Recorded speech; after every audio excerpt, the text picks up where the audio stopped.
I had always trusted him. I believed in us, in the life we were building together, in the promises he made when we first met. But lately, something felt off. He started coming home later than usual, claiming it was work, deadlines, meetings that ran long. I wanted to believe him. I told myself that I was overthinking, that my imagination was running wild. But deep down, a tiny voice kept whispering that something wasn't right. It began subtly at first. He would glance at his phone quickly when I walked into the room, hide the screen, and smile in a way that didn't reach his eyes. Sometimes he seemed distracted, lost in thought, as if he had something else on his mind that he couldn't share. I brushed it off, thinking maybe he was just stressed. But stress didn't feel like this. There was a tension in the air, a heaviness that settled over me every time I tried to engage him in conversation about his day. One evening, I was sitting on the couch, watching him type furiously on his phone, when I noticed the way his fingers hesitated before sending messages. He quickly put the phone down when I moved closer. My heart sank. I wanted to trust him, to tell myself it was nothing, but I couldn't ignore the nagging feeling in my chest. The pit in my stomach grew larger with every passing day. I started replaying conversations in my head, wondering if the little lies or omissions were just signs I had missed. The next few days were a blur of doubt and anxiety. I tried talking to my friends, seeking advice, but even their reassurances couldn't quiet the storm inside me. Every time my phone buzzed with a notification, I jumped, my mind instantly imagining the worst. I felt like I was standing on the edge of a cliff, the ground beneath me unstable, unsure if I could trust the man I loved or the instincts that screamed at me to pay attention. It wasn't just the late nights or the hidden phone. It was the little things he said, the way he avoided eye contact, the sudden defensiveness whenever I asked simple questions. It made me feel small, like my concerns didn't matter. And yet, the more I tried to ignore it, the louder my gut spoke. Something was wrong, and I had to know the truth. That night, I lay awake staring at the ceiling, my mind racing with scenarios I didn't want to imagine. I loved him, and the thought of losing him was unbearable. But more unbearable was the thought of being lied to, of trusting someone who wasn't being honest with me. I knew that if I didn't confront this soon, the anxiety would eat me alive. By the time the sun rose, I had made a decision. I couldn't live in uncertainty any longer. I had to see for myself what he was hiding, even if it meant facing a truth I wasn't ready for. My hands shook as I reached for his phone, the weight of what I was about to do pressing heavily on my chest. I told myself it was just for clarity, just to know the truth. Hi. But deep down, I feared what I would find. I held his phone in my hands, feeling the weight of my own fear pressing down like a physical force. My heart pounded so hard, I thought he would hear it from the other room. My fingers hovered over the screen, trembling with hesitation. What if I was wrong? What if all of my suspicions were just paranoia? But the truth was, I couldn't live in the uncertainty any longer. I needed to know. As I unlocked his phone, a rush of dread hit me. The screen lit up with notifications I had never seen before, messages, photos, conversations that felt like they belonged to a different life. I opened the gallery, my hands shaking uncontrollably, and my stomach dropped. There it was. A photo of him, smiling, arm around a woman I didn't recognize, in a place that wasn't ours. My chest tightened, and a scream rose in my throat, but no sound came out. I stared at it, unable to look away. My mind refused to accept what I was seeing. It had to be a mistake, some kind of misinterpretation. But the more I looked, the more the evidence stacked itself against me. I could see the intimacy in the way they were posed, the subtle touches that spoke louder than words. My breath caught, and my hands shook as I scrolled through more photos messages between them, casual yet familiar, the kind of closeness that belonged only to lovers. A mix of anger, betrayal, and disbelief washed over me. How could he lie to me every single day? How could he pretend everything was normal while this was happening behind my back? I felt like the ground had been ripped from under me, leaving me floating in a storm of emotions I couldn't control. Tears welled up in my eyes, blurring the screen, but I couldn't stop. I needed to see, to understand, to confront the reality I had been avoiding. My hands trembled as I locked the phone and sat down heavily on the couch. I felt both numb and furious at the same time, a strange mix of grief and rage that twisted my stomach. I remembered all the late nights he claimed were work, all the excuses, all the smiles that now seemed like mockery. Everything I had trusted, everything I had believed in, felt like a lie. I wanted to scream, to throw something, to make the pain disappear, but I also knew I had to remain calm. I needed clarity. This wasn't just about anger, it was about truth. I needed to understand why he had done this, what had driven him to betray the love and trust we had built together. And most importantly, I needed to decide what I was going to do next. For the first time in a long time, I felt completely alone. The person I had trusted the most had shattered the world I thought I knew. My hands still shook, my heart still raced, but a new resolve began to form. I would confront him. I would demand the answers I deserved. And whatever happened next, I knew I couldn't stay in the shadows of lies any longer. The next morning, I couldn't sleep. My mind replayed the photo over and over, each time making my chest tighten a little more. Every laugh, every kiss, every "I love you" from him felt like a lie now. I kept pacing the apartment, unsure if I wanted to scream, cry, or just run away from it all. But I knew one thing. I couldn't stay silent. I had to confront him, face the truth, no matter how painful it would be. When he walked into the kitchen, casually sipping his coffee, I felt a surge of anger. How could he sit there as if nothing had happened? How could he smile while my world had been shattered by a single photo on his phone? I held the phone tightly in my hand, as if it were a weapon, as if it could give me the power to make him feel even a fraction of the hurt I felt. "I saw it," I said, my voice trembling but firm. "I saw the photo. I saw the messages. I know what's been going on." He froze mid-sip, the smile disappearing from his face. For a brief moment, there was a flash of panic in his eyes, but then he tried to cover it with a shrug. "It's not what it looks like," he said casually, as if this could erase the image burned into my mind. "Not what it looks like?" I repeated, my voice rising. "You're holding hands with her, smiling, texting her. How is that not what it looks like?" He tried to explain, stammering about a misunderstanding, a friend, some joke, but nothing he said could reach me. My heart felt heavy, but my mind was sharp and clear. I realized that it wasn't just about this one moment. It was about every time he lied, every time he hid something from me, every time he made me feel like I was overreacting when my instincts were screaming at me. I couldn't stay. I wouldn't stay. I felt a mix of fear and relief as I packed my small bag, my hands shaking but determined. He watched, helpless, as I zipped it up. "Please." "Don't do this," he said, his voice cracking. But it was too late. I had seen the truth.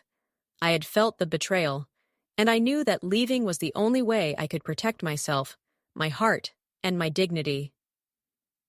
As I walked toward the door, I took a deep breath and turned back to him one last time. "This isn't about forgiveness," I said, my voice steady now. "It's about realizing that I deserve better, and I will never accept less." I opened the door, the sunlight flooding the hallway, and stepped out, feeling both terrified and liberated. This was the first step toward reclaiming my life, And I wasn't looking back. The apartment felt emptier than I had ever imagined as I closed the door behind me. Every familiar corner, every shared memory seemed to mock me, reminding me of what I had lost. Not just him, but the trust I had once thought unshakable. I wandered aimlessly through the streets, the city buzzing around me, but I felt invisible, as if the world itself had muted its colors to match my grief. I pulled out my phone again, hesitated, then locked it. I didn't want to call anyone, not my friends, not my family. I needed to sit with my own thoughts, to face the storm inside me without hiding behind someone else's comfort. And yet, my mind kept replaying that photo, that single image that had changed everything. Why had he done it? Why had he lied? Every excuse he had offered seemed flimsy, inadequate. Every apology I imagined him saying rang hollow. And the silence that had followed our confrontation screamed louder than words ever could. I found myself at a small park, the kind with wrought iron benches and overhanging trees that barely filtered the afternoon sunlight. I sat down, shoulders slumped, feeling the weight of everything pressing on me. For a long time, I just stared at the ground, feeling my heartbeat echoing in my ears. Then, something shifted.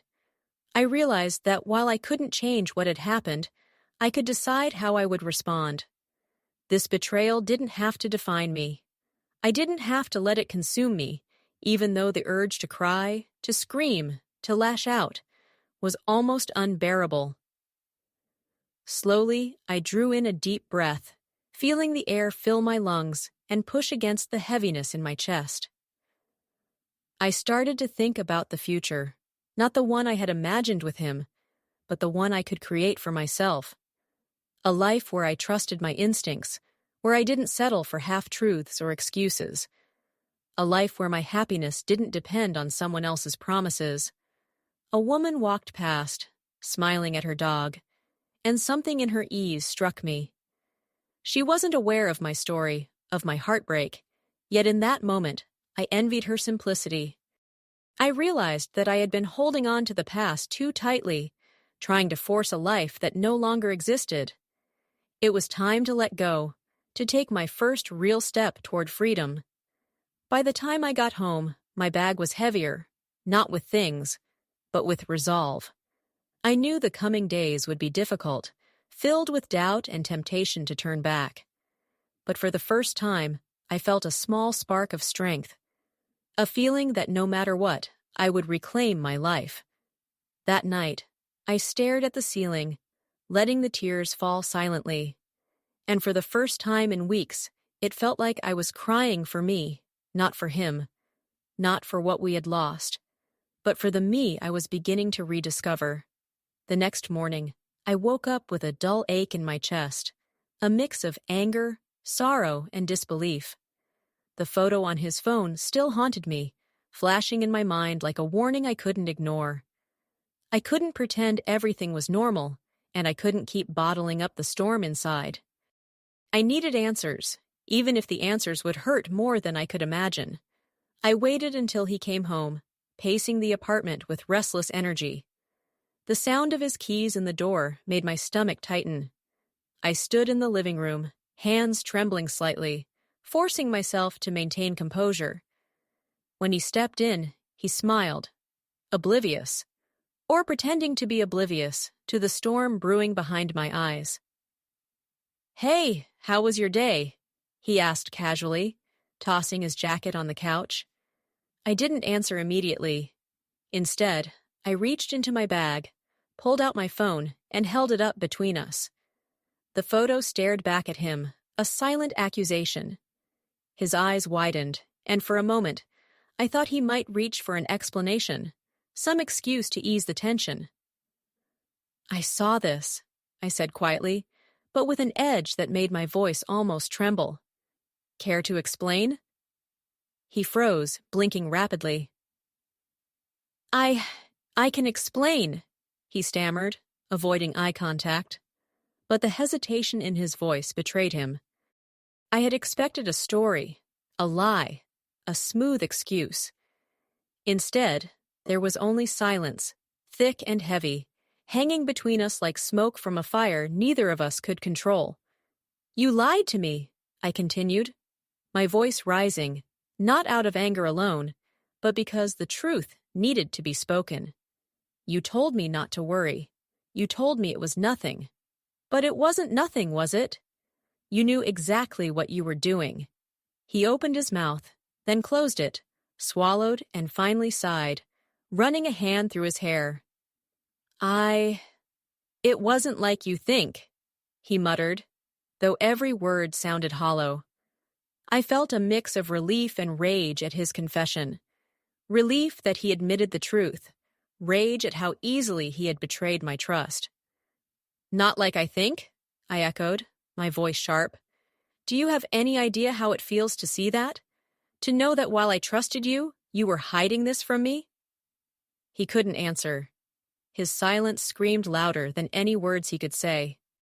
I realized then that no amount of talking would erase the pain. No explanation would fix what had been broken.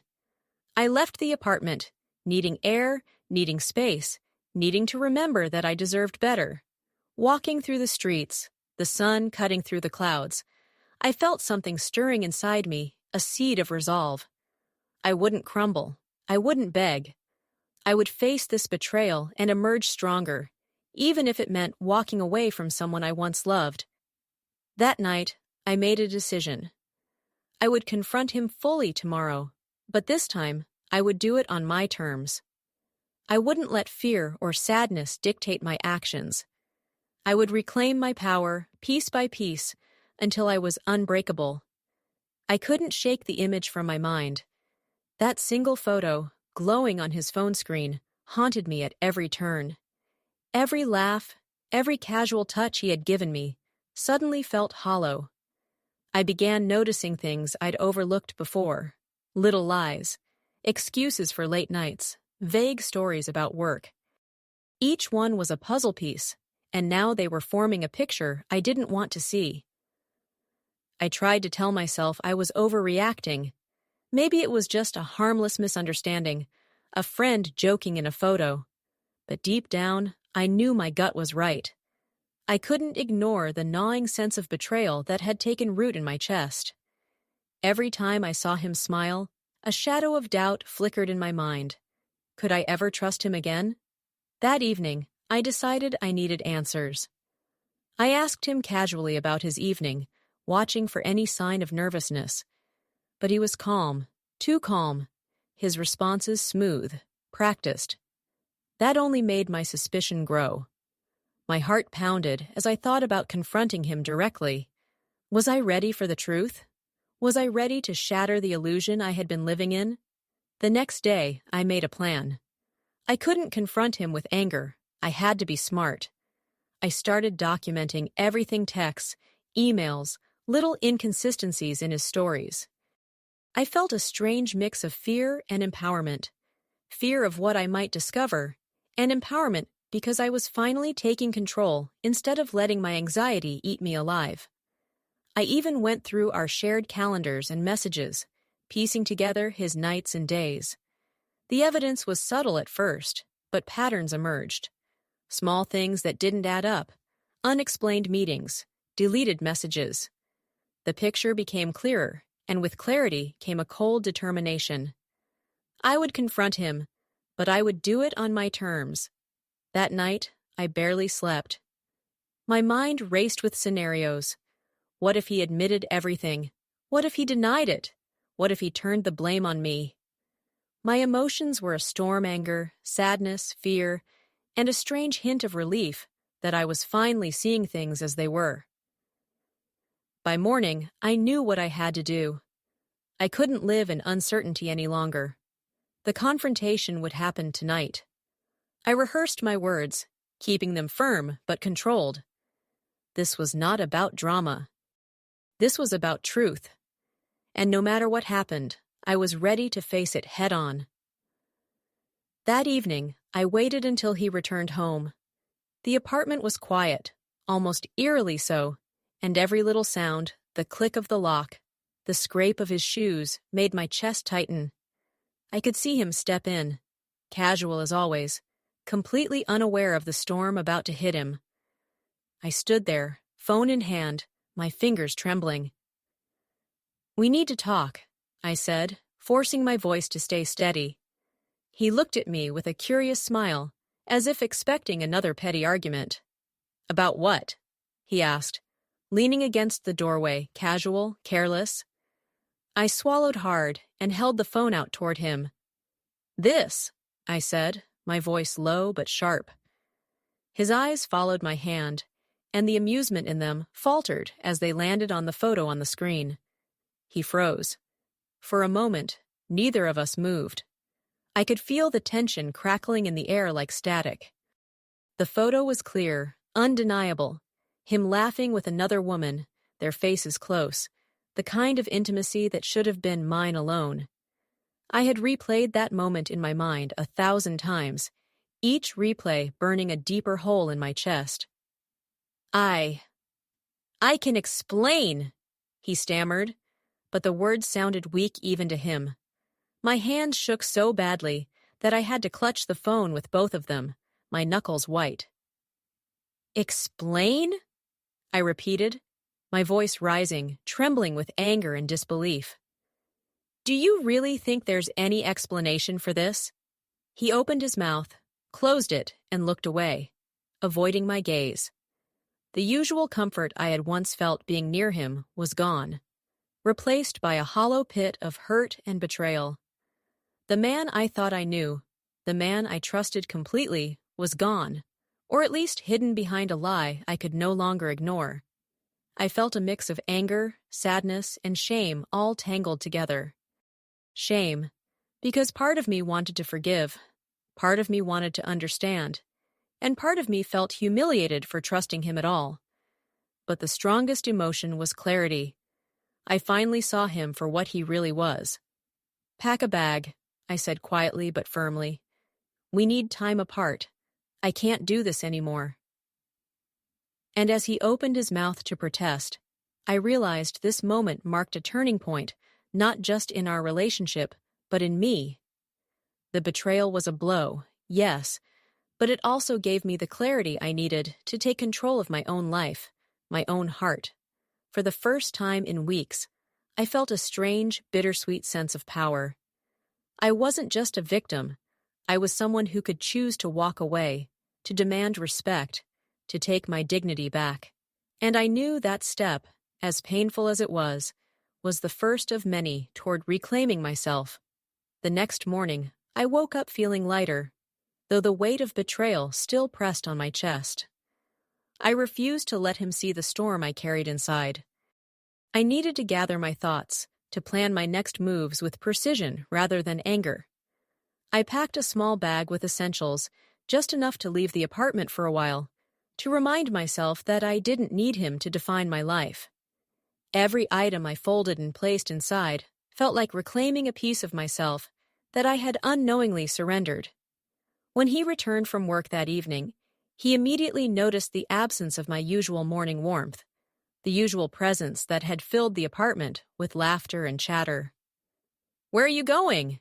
he asked, his voice a mixture of concern and defensiveness.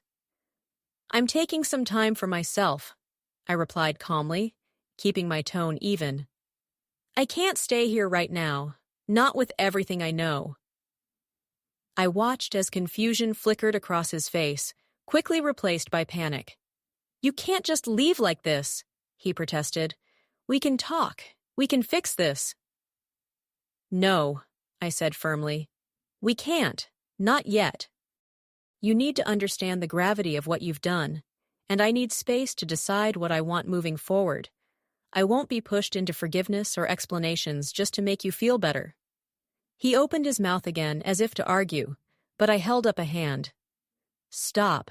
I need action, not excuses. I need honesty, not lies. And right now, leaving is the only honest thing I can do for myself." The apartment felt impossibly quiet as I grabbed my bag and headed for the door. The familiar walls that once felt like a home now seemed foreign, almost suffocating. Each step toward the exit echoed with the memories of what had been, and what had been shattered. Outside, the cool evening air hit me like a revelation. I inhaled deeply, savoring the clarity it brought. For the first time in months, I wasn't defined by his choices or his deception. I was defined by my own courage to face the truth, by my decision to take control rather than be consumed by pain. As I walked down the street, I realized that leaving didn't mean the end. It meant a beginning one where I would set boundaries, reclaim trust in myself, and refuse to accept anything less than respect and honesty in my life. The betrayal was real, but so was my power to rise above it. And in that quiet, decisive moment, I knew this was more than just leaving an apartment. It was leaving behind the person who had underestimated me, the person who thought a laugh could diminish the impact of their actions. I was stepping into a future of my own making, and nothing could take that away. The next day, my phone buzzed nonstop. Every notification made my stomach twist, but I didn't answer at first. I didn't want to give him the satisfaction of immediate control over my emotions. But curiosity and a small part of unresolved love pulled me to finally read his messages. They were frantic. "Please, just talk to me. I can explain everything. Don't leave me like this. I swear it's not what it looks like." The words were desperate, pleading, but they no longer held the same power over me. I had seen the photo. I had felt the betrayal. And yet, I couldn't help but notice how he was trying to weave himself back into my life with words, as if saying sorry could erase the hurt. I typed a single message back. "I need time. I need space. Do not contact me unless you are ready to be honest." Immediately, he called. I let it ring, once, twice. Then I silenced the phone. My heart pounded, but I reminded myself that my power was in my choices now, not in his whims. I spent the day walking through the city, the sun warming my face, the noise of life around me grounding me. Each step was a reclaiming of myself. I noticed things I hadn't before, the way the wind teased through the trees, the smell of fresh bread from a nearby bakery, the laughter of strangers who seemed blissfully unaware of betrayal and heartbreak. That evening, I received another message, different this time. It was quieter, almost vulnerable. "I understand. I just want you to be okay." I stared at it for a long time. It wasn't an apology. It wasn't a plea. It was acknowledgement. And that acknowledgement was enough to make me realize I didn't need him to beg or grovel. I didn't need him to fix what he broke.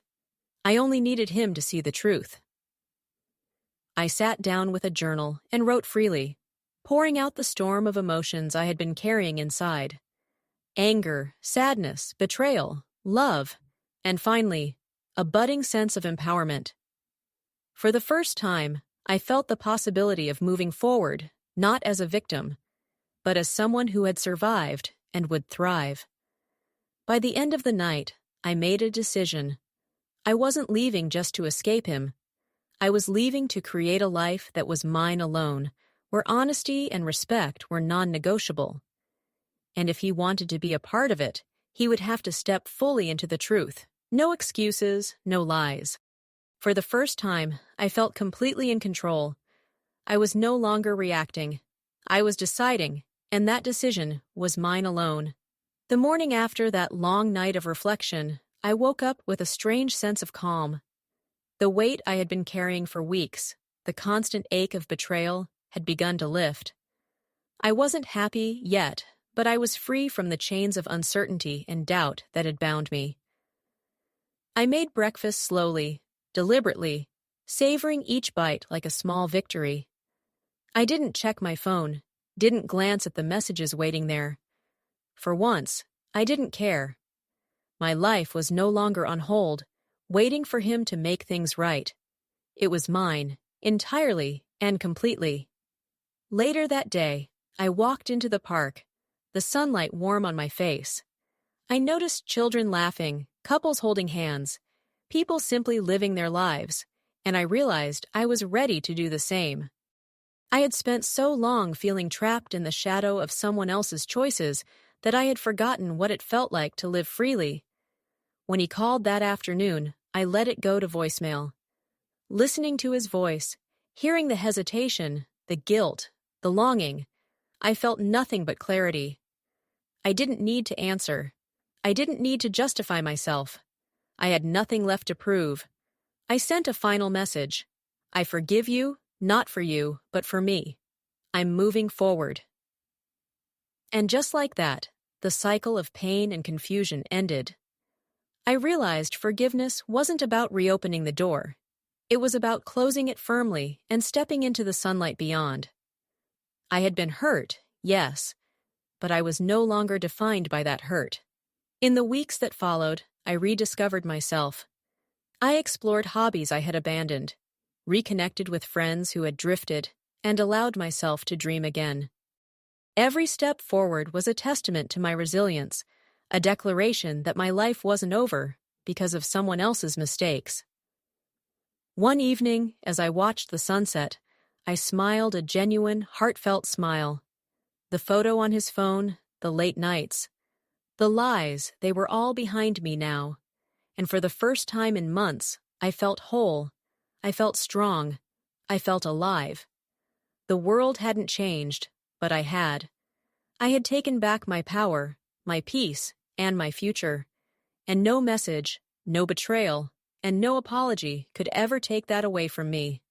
I was free. I was me. And that was more than enough.